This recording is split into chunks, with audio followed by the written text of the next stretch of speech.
আচ্ছা, তোমাদের যে গত কালকে ক্লাস নিয়েছিলাম, ওই ক্লাস নিয়ে কারো কোনো প্রবলেম আছে?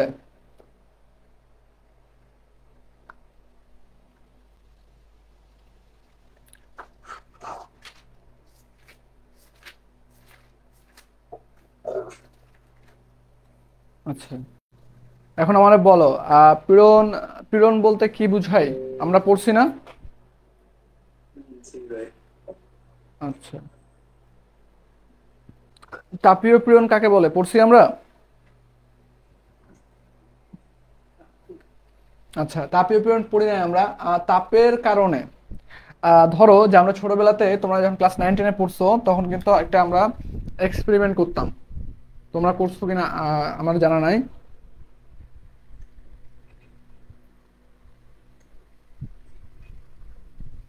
এরকম একটা তাপ থাকতো, এখানে মনে করো মোমবাতি জ্বালায় রাখতো আর কি। তো আস্তে আস্তে তারটা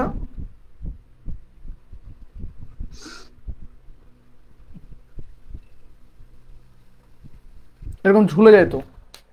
তো দেখো, তারের দৈর্ঘ্য আগে ছিল, এখন তারের দৈর্ঘ্যটা কি যখন ঝুলে গেছে তখন কি বৃদ্ধি পাইছে না? তো এখানে দেখো তো যে তারের দৈর্ঘ্য বৃদ্ধি বা হ্রাস যে কোনো একটা পাইতে পারে, তাই না? এখন বৃদ্ধি পাইছে, কোনো সময় হ্রাস পাইতে পারে না। তো এখন বলো, এই যে হ্রাস পাইতেছে বা যে এই যে তারের যে বিকৃতি ঘটতেছে, এটা কিসের কারণে ঘটতেছে? তাপমাত্রার পার্থক্যের কারণে না? দাঁড়াও, তোমাদের লিঙ্কটা একটু দিয়ে দিই, হ্যাঁ। তাপমাত্রার কারণে এটা ঘটতেছে না? তো তাপমাত্রার পার্থক্যের কারণে যে বিকৃতি ঘটে, আমরা কি বলেছি? তাপমাত্রার পার্থক্যের কারণে কোনো বস্তু যদি বিকৃতি ঘটে, তবে তার প্রতিরোধ করতে বস্তুর অভ্যন্তরে একক ক্ষেত্রফলের উপরে যে পরিমাণ বাধা দান করে সেটা হচ্ছে কি আমাদের তাপীয় পীড়ন। সেটা কি আমাদের তাপীয় পীড়ন। ওকে, তো মেন থিম হচ্ছে এইটা আর কি।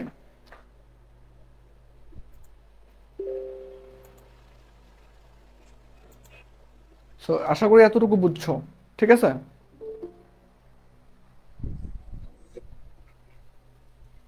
তো তাহলে আমরা হচ্ছে তাপীয় পীড়ন। এখন স্থিতিস্থাপক গুণাঙ্ক আমরা পড়াইছি না তোমাদেরকে? Modulus of elasticity পড়াইছি?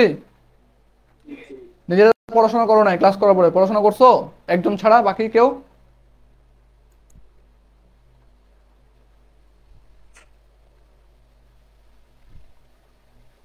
পড়াশোনা না করলে তো নতুন নতুন লাগবে। রেগুলার পড়াশোনা করো, বুঝছো? পরীক্ষার আগে পড়াশোনা করে পাস করবা। এই অভ্যাস যদি ধরে রাখো যারা যারা, সারা জীবন মানুষের কাছে অপমানিত হবা। আমি বারবার বলি একটা কথাই।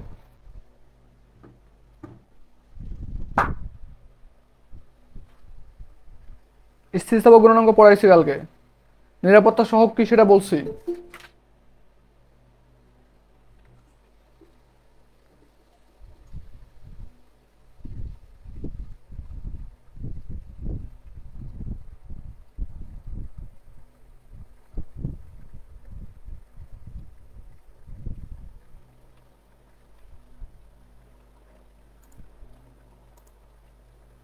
তো এখন বিষয় হচ্ছে যে গত ক্লাসে আমরা তাহলে ওটা পড়াইছি, তারপরে হচ্ছে পীড়ন এককগুলো দেখাইছিলাম আমরা।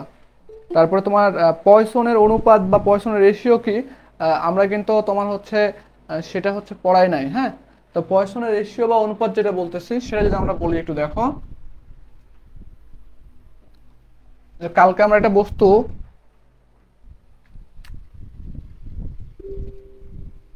ধরো এখানে একটা বস্তু আমি ঝুলায় রাখছি।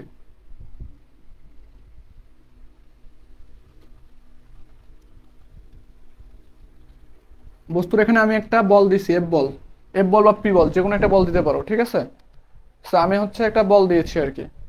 তো আগে আমার ছিল, এটা ডায়ামিটার ছিল ডি। ডায়ামিটার কি ছিল? ডি। লেন্থ ছিল হচ্ছে তোমার এল। লেন্থ ছিল এল। এখন যখন আমি এখানে বলটা প্রয়োগ করবো, এটা হচ্ছে ইনার্সিয়া অবস্থায় ছিল, প্রথম অবস্থায় এগুলা।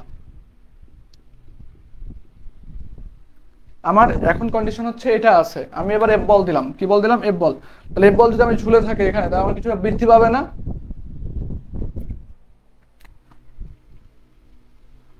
আমার যে লেন্থ বৃদ্ধি পায়, তাহলে আমার ব্যাসটা একটু কি হ্রাস পাবে না?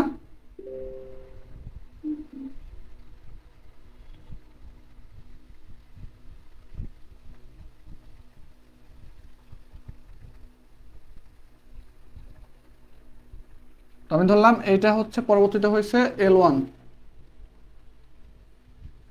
আর ব্যাস হয়েছে আমাদের D1। ব্যাস হয়েছে কি D1।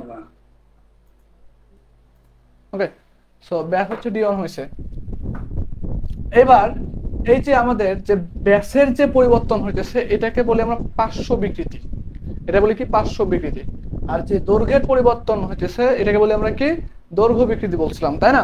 তাহলে দৈর্ঘ্য বিকৃতি আমরা পরিচিত, বাট পার্শ্ব বিকৃতিটা আমাদের কি পরিচিত না। ওকে, সো এখন তোমাকে যদি আমি কোশ্চেন করি, আচ্ছা কারা আসতেছে, আচ্ছা টেলিগ্রাম গ্রুপে লিংক দিছিলাম, এখন দেখি যে কিটা কিটা যেন আসে। আচ্ছা, তাহলে এখন আমরা যদি তোমাদেরকে বলি যে তোমাদের পয়সনের রেশিও বা পয়সনের অনুপাত কাকে বলে, তোমাদের কোশ্চেন আসতে পারে এরকম যে পয়সনের অনুপাত কাকে বলে, আর আচ্ছা পয়সনের অনুপাত কাকে বলে বলতে পারে।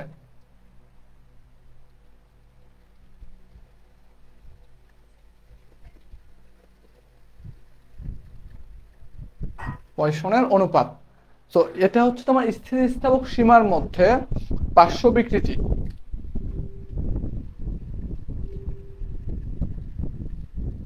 স্থিতিস্থাপক সীমার ভিতর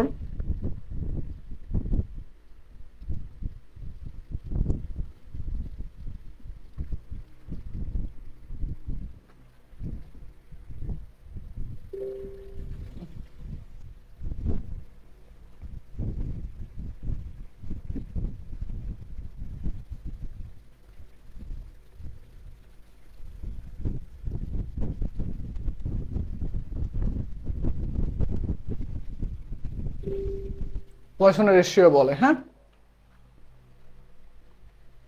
একে মিউ দ্বারা প্রকাশ করা হয়।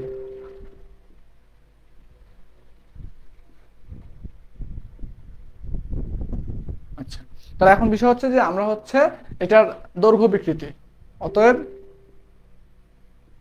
দৈর্ঘ্য বিকৃতি।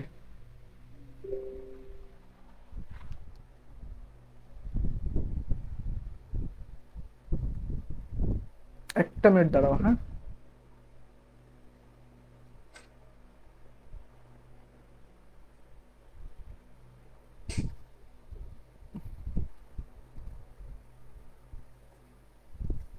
আমি গ্রুপটা একটু মিউট করি আগে, তো টুং টুং করে আওয়াজ হতে আছে হতে আছে। আচ্ছা, এখন দৈর্ঘ্য বিকৃতি, আমি এটার দৈর্ঘ্য বিকৃতি হচ্ছে বের করতে পারবো। দৈর্ঘ্য বিকৃতি কি আমাদের, আমরা দৈর্ঘ্য বিকৃতিকে বলছিলাম যে ডেল এল, ছোট হাতের এল অথবা ডেল্টা এল, তুমি যা দ্বারা প্রকাশ করতে পারো, ঠিক আছে?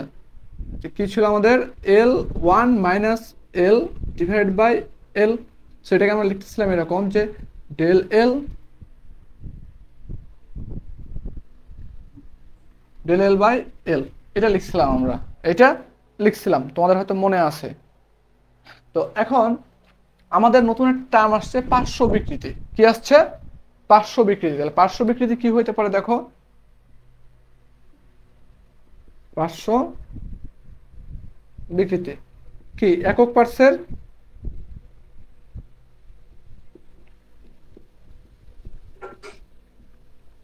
পরিবর্তনকে কি বলে?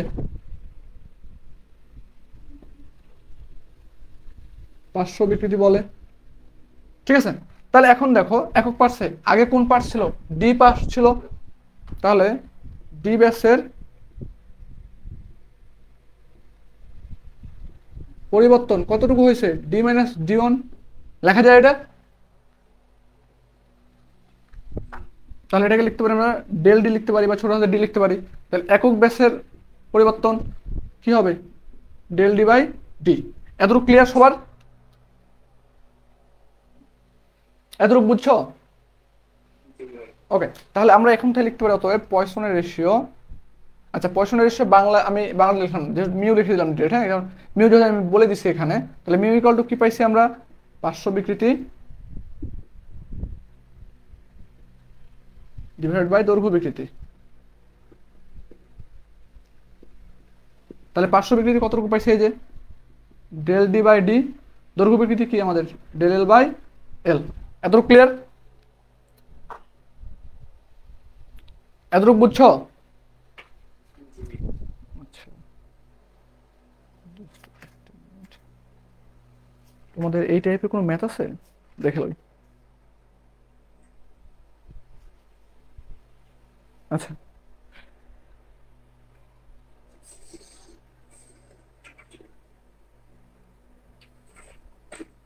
ওকে, আছে করাইতেছি একটু পরে, টেনশন নিও না, আগে থিওরিগুলো মোটামুটি একটু আলোচনা করে যাই।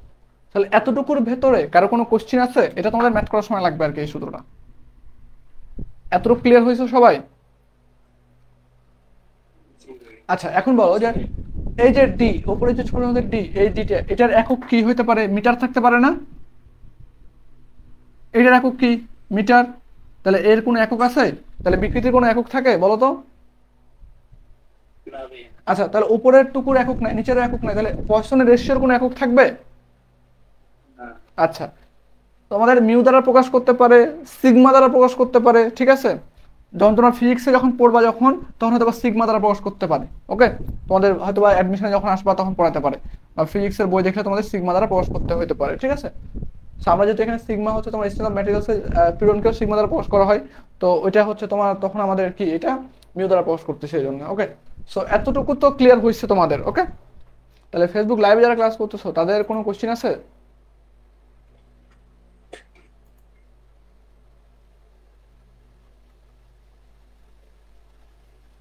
অ্যাডমিশন পরীক্ষা পিছাবে না। রাকিব এসএমএস কমেন্ট করছে যে অ্যাডমিশন পরীক্ষা পিছাবে কিনা। হ্যাঁ, অ্যাডমিশন পরীক্ষা পিছাবে না, তোমরা অ্যাডমিশনের জন্য রিভিশন করতে থাকো। হ্যাঁ, ইনশাআল্লাহ দ্রুত অ্যাডমিশন হবে। সো এতটুকু হচ্ছে আমরা মিশিয়ে ফেললাম। ওকে,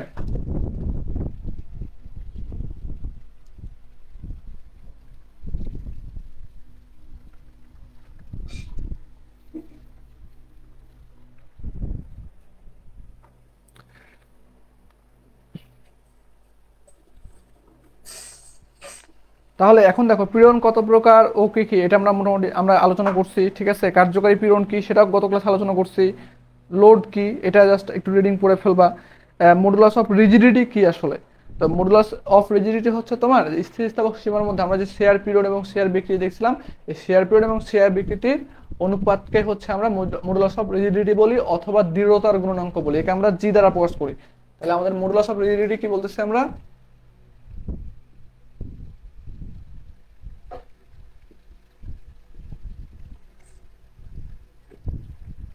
এটাকে আমরা জি দ্বারা প্রকাশ করি। কি দ্বারা? জি দ্বারা। তাহলে আমরা এটার সংজ্ঞাটা কি হবে? স্থিতিস্থাপক সীমার মধ্যে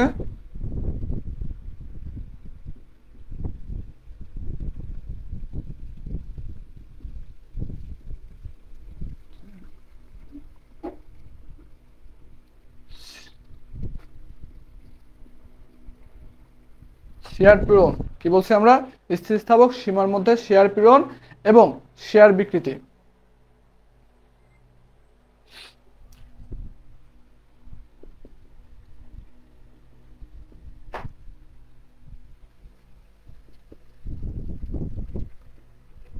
বিকৃতির অনুপাতকে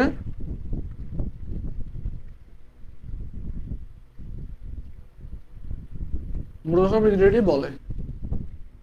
একে হচ্ছে জি দ্বারা প্রকাশ করতে আমরা জি কট লিখতে পারি। শেয়ার পীড়ন কি ছিল আমাদের? এফ বাই এ। আর বিকৃতি কি ছিল? Tan theta. মনে পড়ে? তাহলে এই যে এফ বাই এ, আমি এখানে শেয়ার পীড়ন যেহেতু বলছি, আমি আমি বাংলায় লিখে দিই আর কি।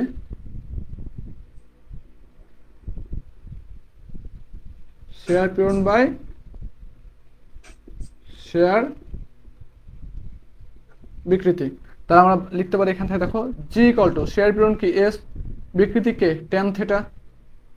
তাহলে এখানে আমরা লিখতে পারি এস ইকুয়াল টু জি থিটা, এটা লিখতে পারি। কারণ এই থিটার মানটা একবার মাইক অফ রাখো, মাইক অন আছে কার?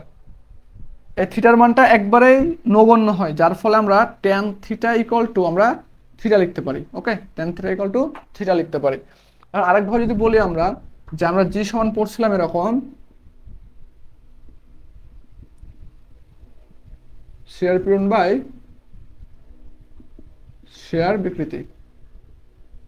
তাহলে এখন দেখো শেয়ার পূরণ কি এস, বিকৃতি আমরা বিকৃতি সমান পড়ছিলাম এরকম এক্স বাই ওয়াই পড়ছি আমরা, তাই না?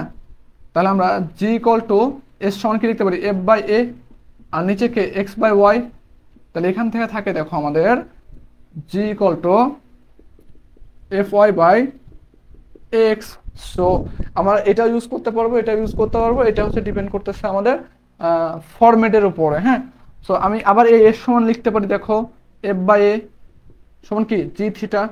তাহলে আমরা এফ সমান কি লিখতে পারি জি থিটা ইন্টু এ, এটা লিখতে পারি আমরা। সো আমাদের পরীক্ষা, আমাদের কিন্তু এগুলোতে ম্যাথ করতে হবে এগুলো, ঠিক আছে? আমি জাস্ট এগুলো কনসেপ্টগুলো বুঝাই যাচ্ছি, ম্যাথ করার সময় তোমাদের আরো ক্লিয়ার হয়ে যাবে যে আমি কি জন্য পড়াইছিলাম, বুঝতে পারবো তখন। ঠিক আছে, তোমাদের কোশ্চিনে আসবে এরকম যে মডুলাস অফ রিজিডিটি কাকে বলে, জাস্ট এতটুকু লিখলে হবে, এতটুকু লিখে জাস্ট এই লাইনটা লিখে দিবা, আর দরকার নেই কিছু। ওকে, এগুলো হচ্ছে তখন ক্যালকুলেশন দেখাইতে হবে না তোমাদের, এগুলো ম্যাথ করার সময় লাগবে, এই জন্য একটু আইডিয়া দিয়ে রাখতেছি। বোঝা গেছে?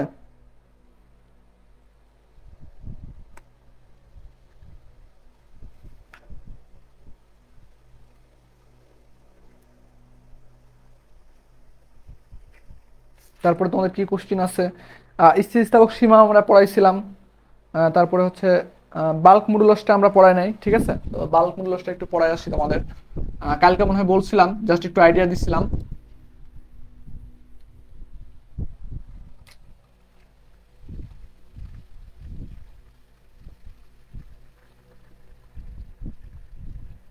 বাল্ক মডুলাস, হ্যাঁ সেম কথা, স্থিতিস্থাপক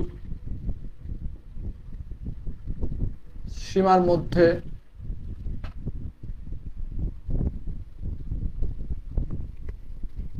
আয়তন পীড়ন ও আয়তন বিকৃতি এর অনুপাতকে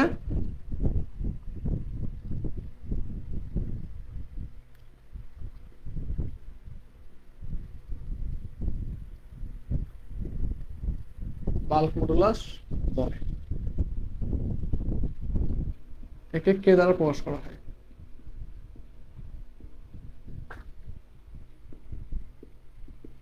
ওকে, সো কে ইকুয়াল লিখতে পারি আমরা আয়তন পীড়ন বাই আয়তন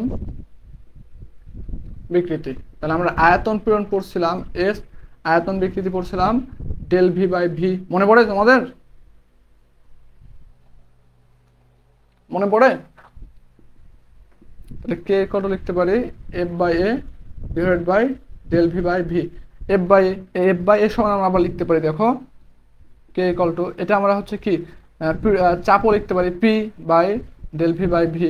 তাহলে এখান থেকে আমি লিখতে পারি এরকম দেখো যে K equal to P V by del V, এটা লিখতে পারি। হ্যাঁ, সো তোমাদের কোশ্চিন আসবে এরকম যদি থাকে যে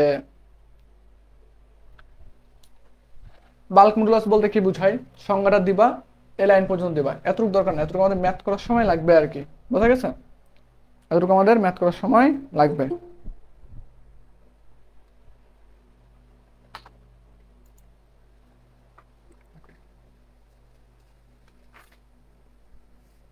তো আমাদের হচ্ছে এতটুকুই মূলত, তোমার অতি সংক্ষিপ্ত এতটুকু জানলে মোটামুটি হবে। হুকের সূত্রটা আমি পড়া নেই, এখনো পড়াবো তোমাদের সংক্ষিপ্তর ক্ষেত্রে। সো এবার হচ্ছে আমরা যাব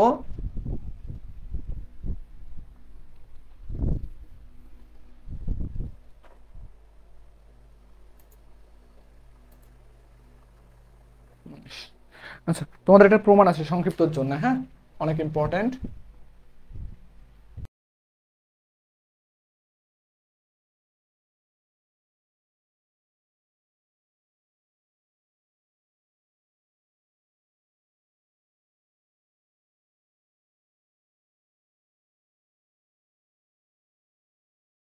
তোমাদের কোশ্চিনটা আসতে পারে এরকম যে প্রমাণ করো যে X equal to PL by AE. হ্যাঁ, অথবা বলতে পারে L equal to PL by AE, অথবা বলতে পারে তোমার হচ্ছে del L equal to PL by AE, অথবা বলতে পারে তোমাদের যে হুকস ল এর সাহায্যে প্রমাণ করো যে del L equal to PL by AE. So আমরা এই প্রমাণটা কি করে দেওয়া লাগবে তোমাদের? গতকালকে এই প্রমাণটা পড়ছিলাম, দেখছিলাম না আমরা ক্যালকুলেশন টোটালটাই।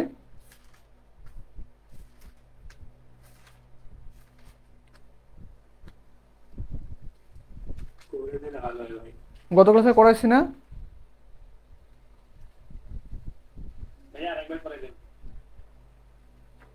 এই কথাটা কে বলছো?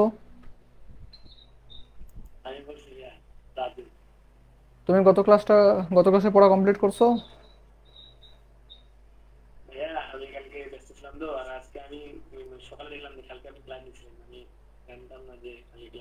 তো সকালে দেখছো, সারাদিন কি করছো? সারাদিন ক্লাস করার সময় পাওনি?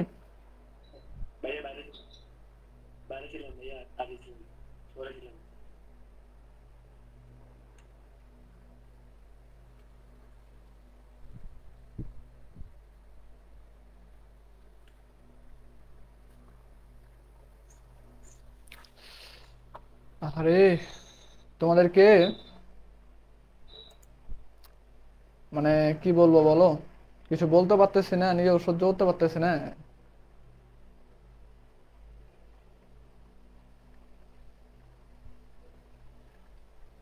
যে পড়াশোনা করো না, ভাবা যায়?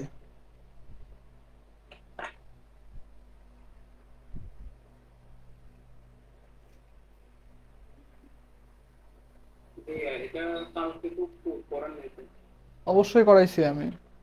মডুলাস অফ ইলাস্টিসিটির প্রমাণ পড়াইছিলাম।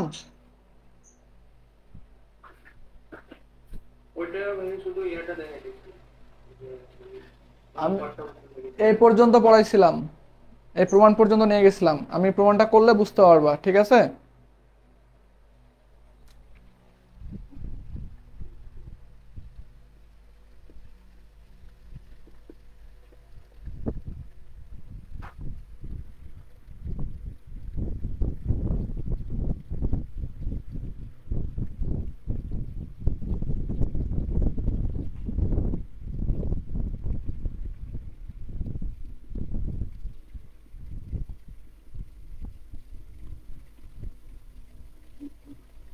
কি বলছে? স্থিতিস্থাপক সীমার মধ্যে পীড়নের বিকৃতি সমানুপাতিক।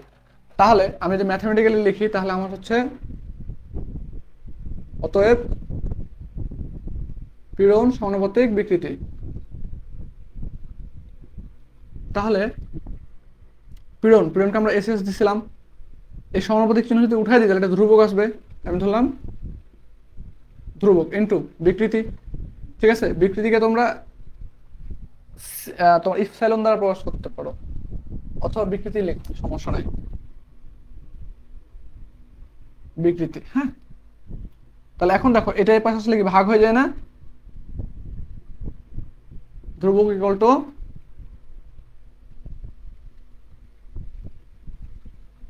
পীড়ন বাই বিকৃতি। এতটুকু বুঝতে পারছো? বলো, এতটুকু ক্লিয়ার হয়েছে? ওকে, তাহলে এখন দেখো যে যেহেতু আমাদের এখানে ফিগার আছে, দেখো এল আছে, মানে লেন্থ যেহেতু আছে, তাহলে আমাদের লেন্থ নিয়ে অবশ্যই কাজ। তাহলে তুমি দেখো এখানে একটা বস্তু নিচ্ছি আমি, এটা আদি দৈর্ঘ্য ছিল এল, এটার ক্ষেত্রফল ছিল এ। আমি এখানে একটা বল প্রয়োগ করলাম, এফ বল, এটার ফলে এটা বৃদ্ধি পেয়ে এ পর্যন্ত আসলো। তাহলে আমাদের এখান থেকে এতটুকু হলো কি L1, এতটুকু হচ্ছিল আমাদের কি? তাহলে আমাদের যদি এক্স দেওয়া প্রমাণ থাকে তাহলে এই যে এতটুকু এটা হবে কি আমাদের, তখন হচ্ছে এতটুকু হচ্ছে এক্স, কতটুকু বৃদ্ধি পাইছে? এক্স পরিমাণ, ঠিক আছে? যদি ছোট হাতের এল থাকে তাহলে কতটুকু বৃদ্ধি পাইছে? এটা ছোট হাতের এল। যদি ডেল এল থাকে কতটুকু বৃদ্ধি পাইছে? ছোট হাতের ডেল এল। যদি ডেল এল থাকে তাহলে ছোট হাতের ডেল এল। বোঝা গেছে? ওকে, কারণ এগুলোর দ্বারা সবগুলো দ্বারা দৈর্ঘ্য বৃদ্ধি বোঝাচ্ছে যে কতটুকু পরিবর্তন হয়েছে আর কি। তাহলে এখন আমার বলো ধ্রুবক, তাহলে আমরা যদি ধ্রুবক বলি তাহলে এখানে দেখো তো, এইখানে এই যে ই, আমরা হচ্ছে টোটাল ধ্রুবক জানি কয়টা? একটা হচ্ছে এখন আমি বলো, যদি এখানে আমি টানা বল কাজ করতেছি, আমি টানতেছি বা চাপ দিতেছি, তাহলে এটা কার কার সূত্র মেনে চলে? তোমার হচ্ছে ইয়াংকের স্থিতিস্থাপক গুণাঙ্ক ইউজ করি না আমরা টানা বা চাপার ক্ষেত্রে? দৈর্ঘ্য তোমার দৈর্ঘ্য বৃদ্ধি বা দৈর্ঘ্য হ্রাসের ক্ষেত্রে আমরা কি করি? ইয়াংকের স্থিতিস্থাপক গুণাঙ্ক ইউজ করি না? তাহলে আমরা ধ্রুবক সমান কি বসাতে পারি? ই বসাতে পারি। ওকে, তাহলে ই ইকুয়াল টু পীড়ন কি আমাদের? পীড়ন হচ্ছে আমি কতটুকু বল, এফ বল, কিন্তু আমার এখানে দেখো কি বল আছে, পি বল আছে না এফ বল দেওয়া আছে বলো তো? পি বল। তাহলে আমরা হচ্ছে এখানে এফ বলের জায়গায় পি বল বসাবো, ঠিক আছে? তাহলে আমরা বলতে পারি পি বাই এ পীড়ন ক্ষেত্রফল কি? X by L. X by L. এতটুকু ক্লিয়ার হয়েছ? বলো। যাও, তোমাদের জানা সহজ করে দিচ্ছি। ডেল এল দিলাম। এবার কিছু মনে পড়তেছে? বলো, কালকে পড়াইছিলাম এটা। এবার তাহলে বলো আমাদের যে ই ইকুয়াল টু আমরা লিখতে পারি, এইটা উপরে চলে যায়, এটা নিচে আসে, তাহলে আমরা লিখতে পারি P L by del L into A. এখন বলো আমারে, ডেল এল কে কি এ পাশে রাখতে হবে না? আমার ইটা ওই পাশে নিয়ে যাবো। তাহলে আমি যদি বলি যে del L equal to P L by AE, লেখা যায়? এটা মিলছে? যদি আমার এক্স চাই তাহলে আমরা কি বলতে পারি বলো? যদি এক্স চাই তাহলে এ পর্যন্ত রেখে, অতএব দৈর্ঘ্য বৃদ্ধি যদি আমার এক্স হয়, দৈর্ঘ্য বৃদ্ধি এক্স হলে, তাহলে এক্স ইকুয়াল টু কে? P L by AE. Clear? এতটুকু ক্লিয়ার হয়েছ? আচ্ছা, কারো কোশ্চেন আছে থাকলে বলতে পারো।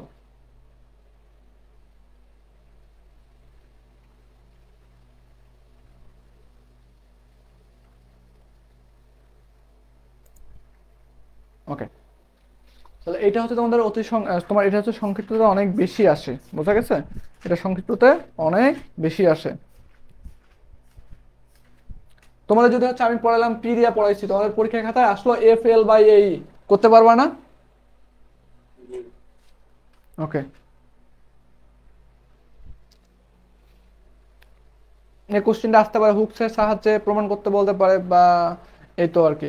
এখন তোমাদের হচ্ছে আরেকটা প্রশ্ন আসে যে মিশ্র দ্বন্দ্বের ক্ষেত্রে দেখাও যে এটা প্রমাণ আছে, 10 নম্বর কোশ্চেনে আসে আর কি।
এটা বলতে পারে, হ্যাঁ, কথা বলতে পারে যে যৌগিক দ্বন্দ্বের পীড়ন বিশ্লেষণ কিভাবে করা হয় ব্যাখ্যা করো। ওকে, সো যৌগিক দ্বন্দ্ব যেহেতু বলে দিছে, তার মানে হচ্ছে বা মিশ্র দ্বন্দ্ব, তার মানে দুইটা দ্বন্দ্ব থাকবে। যেহেতু আমাদের এস তারপরে পরে বলছে তামা এবং ইস্পাত, তার মানে আমাদের হচ্ছে স্টিল এবং কপার দুইটা আছে। সো এখন ধরো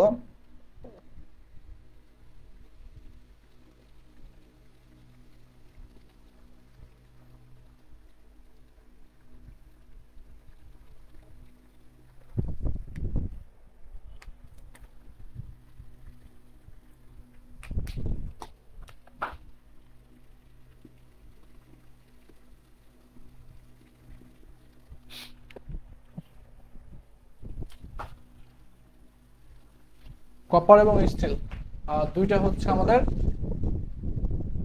বস্তু নিছি, কপার এবং স্টিল একসাথে আছে, হ্যাঁ, ধরো যে এরকম আছে আর কি। সো আমি দুইটার উপরে একটা বল ক্রিয়েট করতেছি নিচের দিকে। তো আমি ধরলাম যে বল ক্রিয়েট করতেছি, কত বল ক্রিয়েট করতেছি, ডাব্লু বল, যেহেতু এখানে ডাব্লু বল দিচ্ছি আমি ডাব্লু বল ক্রিয়েট করতেছি। ধরো মাঝ বরাবর মনে করো ডাব্লু বল ক্রিয়েট করতেছি আমি। এবং তোমার হচ্ছে আমাদের যাতে এই দৈর্ঘ্য যে এই কপার এবং স্টিলের যে বল প্রয়োগ করতেছি আমি, এটার ক্ষেত্রে যে দৈর্ঘ্য বৃদ্ধি হবে এটা যাতে সমানভাবে হয়, এই জন্য আমরা কি করতেছি, তোমার এর একটা এখানে ধরো কভারের প্লেট লাগাই দিছি, সাপোজ এই জায়গাটা কভারের প্লেট লাগাই দিছি,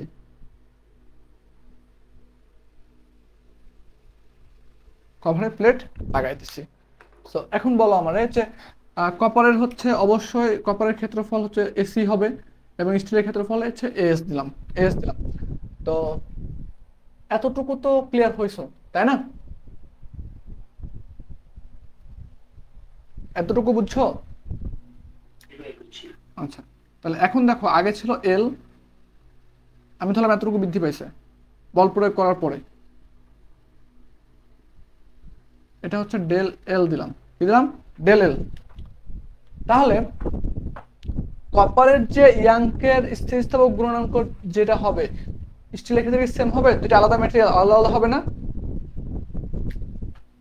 তাহলে কপারের ক্ষেত্রে হবে ই, কপারের ক্ষেত্রে ইসি ধরলাম, আর স্টিলের ক্ষেত্রে ইএস ধরলাম। এতটুকু বুঝছো? তোমাদের বাংলা যে কথাগুলা সেগুলো আমি জাস্ট বলতেছি তোমাদেরকে, হ্যাঁ,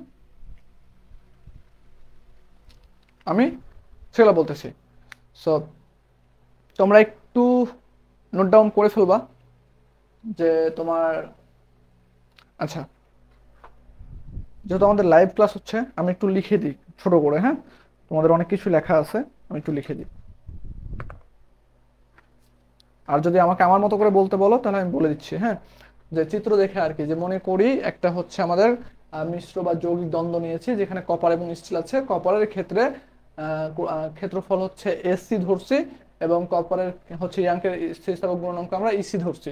তো সিমিলার ভাবে স্টিলের ক্ষেত্রেও সেম জিনিসটাই ধরছি আমি, ওকে। সো এগুলা মোটামুটি লিখতে পারো, এবং আমরা হচ্ছে এই যৌগিক দ্বন্দ্বে আমরা হচ্ছে ডাব্লিউ বল প্রয়োগ করছি। তো আমি একটু লিখে দিই, তোমরা একটু নোট করার ক্ষেত্রে সুবিধা হবে, হ্যাঁ। যখন দুই বা ততোধিক ভিন্ন ধাতব,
আমরা এই কথাগুলো চিত্র আঁকার সময় আমরা বলছি, ঠিক আছে?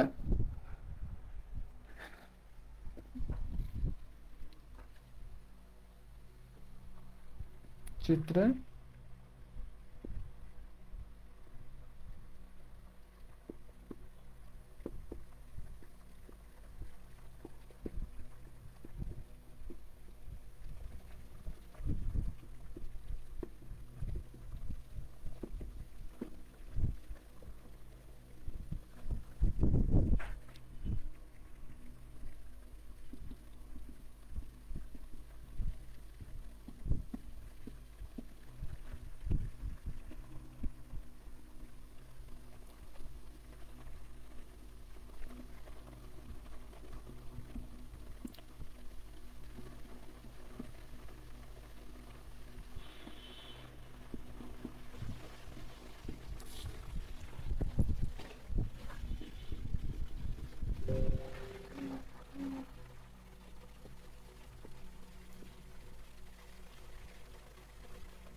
ধরি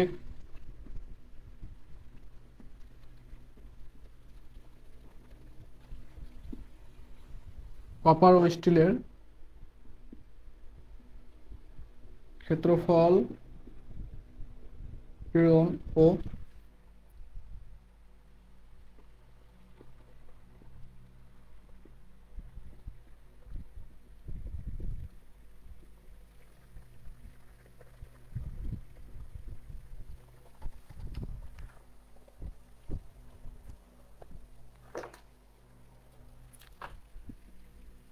ইলাস্ট্রিসিটি যথাক্রমে কপার, তার মানে এসি, এসসি, ইসি ও এস, এসএস, এতটুকু তো আশা করি লিখতে পারবা, পারবা না? চিত্র দেখে লিখতে পারবা না এতটুকু? যে একবার রিডিং পড়লে লিখতে পারবা। ওকে, তো সেই ক্ষেত্রে এখন দেখো যে আমরা যদি বলি যেহেতু আমাদের বিকৃতি দুইটার ক্ষেত্রে সমান, তাহলে আমরা লিখতে পারি, দেখো বিকৃতি কে ছিল আমাদের, বিকৃতি del L by L equal to লিখতে পারি আমরা, দেখো যে যদি স্টিল চিন্তা করি তাহলে দেখো যে স্টিলের ক্ষেত্রে আমরা একটা সূত্র পড়ে আসছিলাম, দেখো আমি এইখানে একটু লিখতেছি তোমাদের, ই ইকুয়াল টু পীড়ন বাই বিকৃতি। মনে পড়ে? এটা পড়ছিলাম একটু আগে, কিন্তু আমরা ইয়াংকের স্থিতিস্থাপক গুণের কথা প্রমাণ করছি, মনে পড়ে?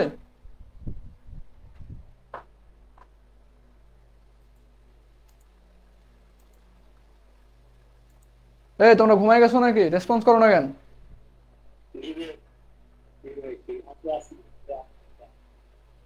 নাম তো এসব লাগবে, রেসপন্স করো না কেন? তো আমরা এটা একটু আগে পড়ে আসছি না? তাহলে আমরা এটাকে আমরা লিখতে পারি, দেখো এরকম যে del L by L equal to S by E লিখতে পারি আমরা, পারি না? তাহলে এখন দেখো, তাহলে আমি যদি স্টিলের ক্ষেত্রে চিন্তা করি, মাইক অফ করে দেবো এবার, তাহলে স্টিলের ক্ষেত্রে চিন্তা করি তাহলে আমরা লিখতে পারি, দেখো যে এস এস বাই ইএস, আবার লিখতে পারি দেখো যে এস সি বাই ইসি লিখতে পারি আমরা। হ্যাঁ, তাহলে এখন দেখো এখান থেকে আমি একটা সমীকরণ নামাই, অতএব তোমার স্টিলের ক্ষেত্রে যদি বলি, আমি স্টিলের ক্ষেত্রে তাহলে আমি এই দুইটা থেকে যদি আমি ইয়া করে দেখো যে S S by ES equal to S C by EC, তাহলে আমি এখান থেকে লিখতে পারি, দেখো এস এস ইকুয়াল টু লিখতে পারি ES by EC into SC লেখা যায়। এটা এই পাশে গেলে উপরে গুণ হয়, তাই আমি জাস্ট এই দুইটাকে আলাদা করে এটাকে আলাদা করে ফেলছি, লেখা যায় না এতটুকু? এতটুকু না বুঝলে বলো, আমি রিপিট করতেছি, ক্লিয়ার সবাই? আচ্ছা,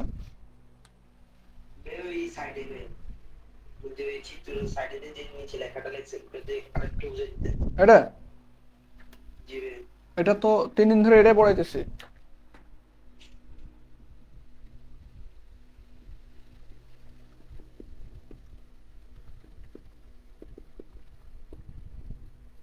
ই, তাই না? তাহলে ই ইকুয়াল টু আমরা পড়ছিলাম কি, পীড়ন বাই বিকৃতি পড়ছিলাম। তাহলে বিকৃতি সমান কি লেখা যায়, পীড়ন এস বাই ই লেখা যায়। তুই গত ক্লাসে পড়া করছিস? সত্যি করে বলবি, গত? আচ্ছা, আজকে ক্লাস নেওয়ার পরে কালকে ক্লাস নেবো না, ঠিক আছে? 2 ক্লাসে পরের দিন কমপ্লিট করতে পারবি, আমার এসএমএস করে গ্রুপে জানাই দিস, সবাই মিলে তারপরে ক্লাস নেব। তাহলে দেখ এস এস সি কত লিখতে পারি আমরা, ES into S C by EC. তাহলে আমি এটাকে সাজায় যদি লিখতে যাই এরকম যে S S equal to ES by EC into S C লেখা যায়। তাহলে যদি আমি বলি যে কপারের ক্ষেত্রে, কপারের ক্ষেত্রে একইভাবে তাহলে আমরা লিখতে পারি কি S C equal to EC by ES into S S, এটা আসবে ক্যালকুলেশন করলে, ঠিক আছে? এটা এভাবে এই সমীকরণ থেকে তুই আবার হচ্ছে এসসি কে এক সাইডে রাখবি, এখানে ক্যালকুলেশন করলে এখানে আসবে। সো এখন এতটুকু তো সবার ক্লিয়ার হয়েছে তাই না? তাহলে আমি এতটুকু মিশাই ফেললাম। এখানে কোনো কোশ্চেন আছে কারো? ওকে, তাহলে এতটুকু আমি মিশাই ফেললাম।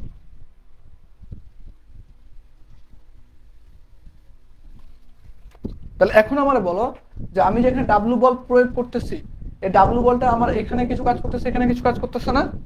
আমি ধরলাম যে এখানে বল হচ্ছে ডাব্লু1 ডাব্লু সি, এখানে ধরলাম ডাব্লু এস, এতটুকু লেখা যায়? তাহলে আমার এইখানে যে ডাবল বল ক্রিয়েট করতেছি আমি, এই দুইটা বল কি, এই দুইটা কপার এবং স্টিলের দুইটা বলের যোগ যোগ যোগ করলে যে বলটা পাবো সেটা ডাব্লু সমান না? আচ্ছা, তাহলে দেখো আমরা লিখতে পারি যে লোডের ক্ষেত্রে W equal to W S plus W C, দেখা যায়? আচ্ছা, তাহলে এটা, তাহলে এবার বলো আমারে ডাব্লু ইকুয়াল টু কি লেখা যায়?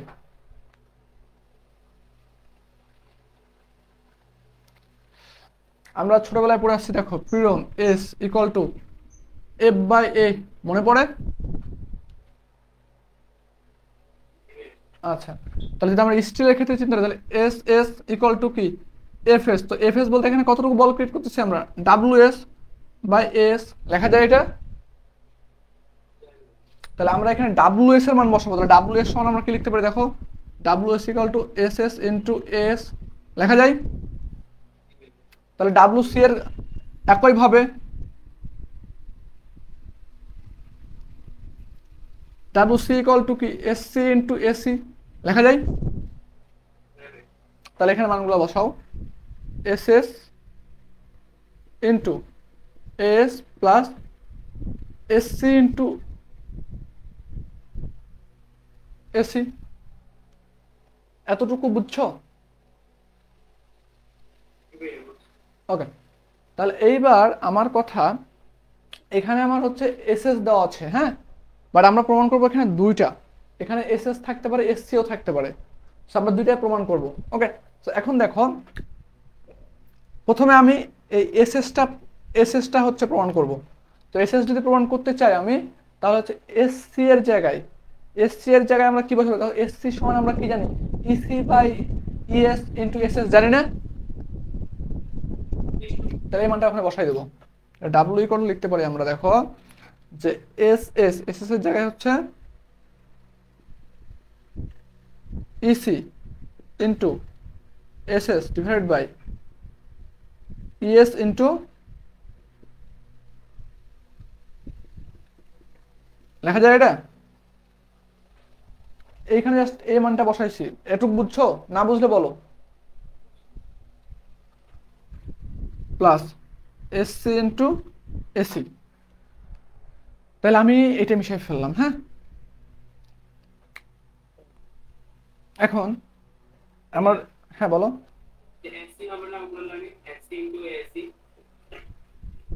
এটা না,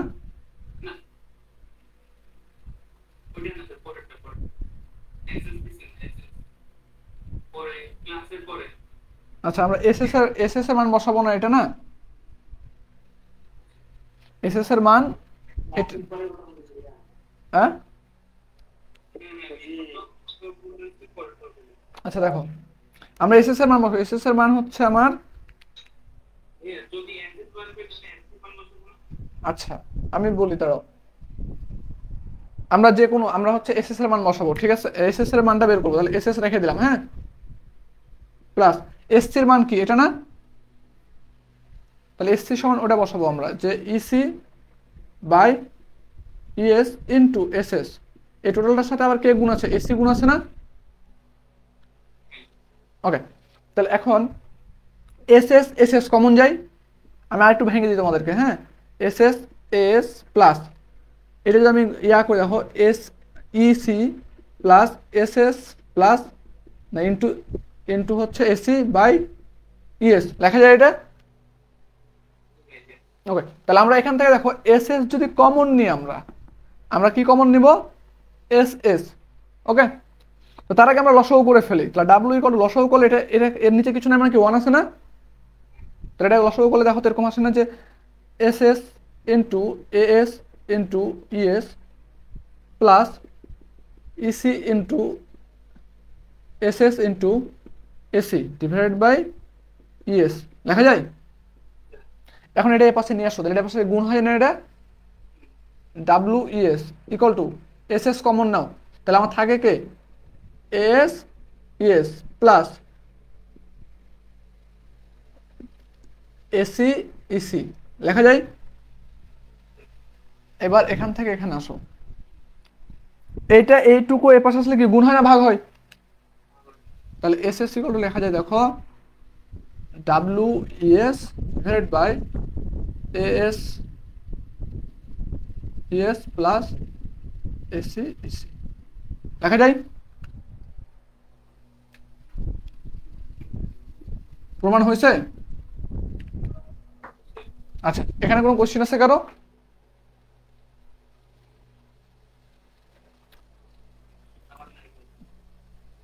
কারো কোশ্চেন থাকলে হ্যান্ড রাইজ করো।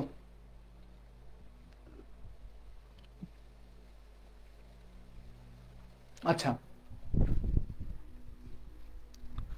তাহলে তোমরা হচ্ছে যেটা প্রমাণ করবা,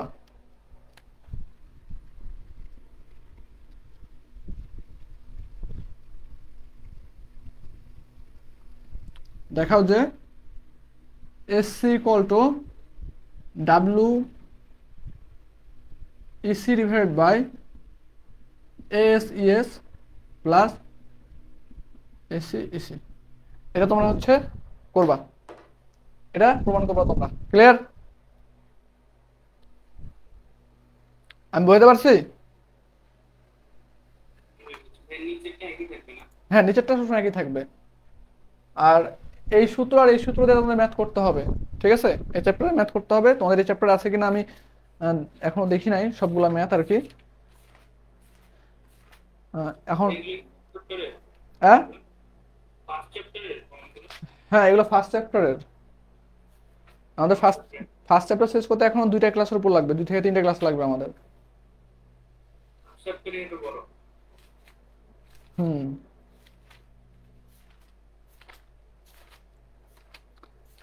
ষষ্ঠ সেমিস্টারে উঠে গেছে, এখন বড় হয়ে গেছে, বুঝছো? ভাই এটা 90 মার্কের পরীক্ষা না? মনে হয়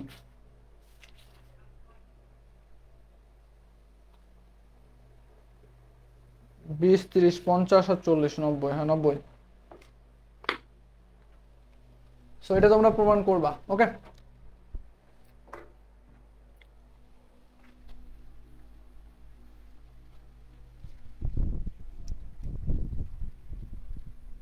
তো তোমাদের হচ্ছে আজকে ক্লাস এই পর্যন্ত থাকবে, কারণ তোমরা 2টা ক্লাস আগে ভালো মতো করে খাতায় নোট করবে, আমি বারবার বলতেছি, তারপর আমি ম্যাথ শুরু করব।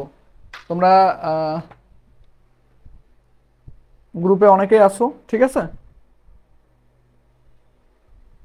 তো গ্রুপে অনেকেই আছো, এখানে হচ্ছে সরাসরি তোমাদের যেদিন 2টা ক্লাস দেখা হবে আমাকে বললো, আমি তারপরে ক্লাসে শিডিউল দেবো। কালকে ক্লাস অফ থাকবে, ঠিক আছে? ওকে।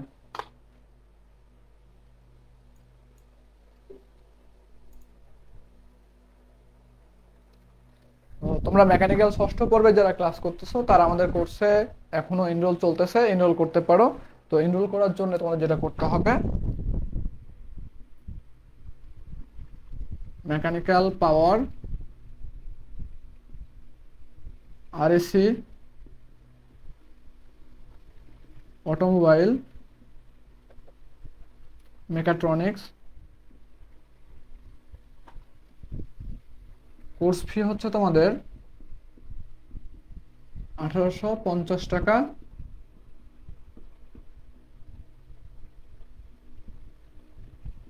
ডিসকাউন্ট ফি হচ্ছে 1450 টাকা। এটা হচ্ছে তোমার 5 তারিখ পর্যন্ত থাকবে, হ্যাঁ? তোমরা একটা সাজেশন বই,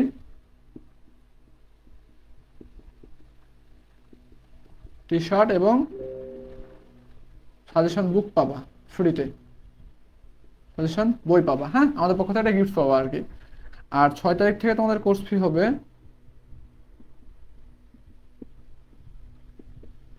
1550 টাকা করে। ওকে, তো তোমরা এখনো যারা যুক্ত হইতে চাও আমাদের সাথে দ্রুত যুক্ত হয়ে যাও। আমাদের ডিপ্লোমা লার্নিং জোনের পেজে মেসেজ করো, অথবা তুমি হচ্ছে হোয়াটসঅ্যাপে মেসেজ করো 01717434608 এই নাম্বারে। তো আজকে ক্লাস এই পর্যন্ত। তোমাদের যদি কারো প্রবলেম থেকে থাকে ক্লাসে, যে কোথাও বুঝো নাই, আর তাহলে হচ্ছে তোমরা অবশ্যই আমাকে জানাবা। সেটা হচ্ছে তোমাদের মেকানিক্যালের জন্য যে গ্রুপ আছে, মেক মেক এক্সপ্লোর ডিএলজেড যে পেজ আছে, এই পেজে তুমি হচ্ছে মেসেজ করতে পারো। যে যে জায়গাটা বুঝবা না ওই জায়গাটা হচ্ছে একটা ছবি তুলে গ্রুপে মেসেজ করতে, পেজে মেসেজ করতে পারো, অথবা 01923345657 এই নাম্বারে হোয়াটসঅ্যাপে মেসেজ করতে পারো। সো আজকের ক্লাস এ পর্যন্তই। আল্লাহ হাফেজ, ভালো থাকো সবাই।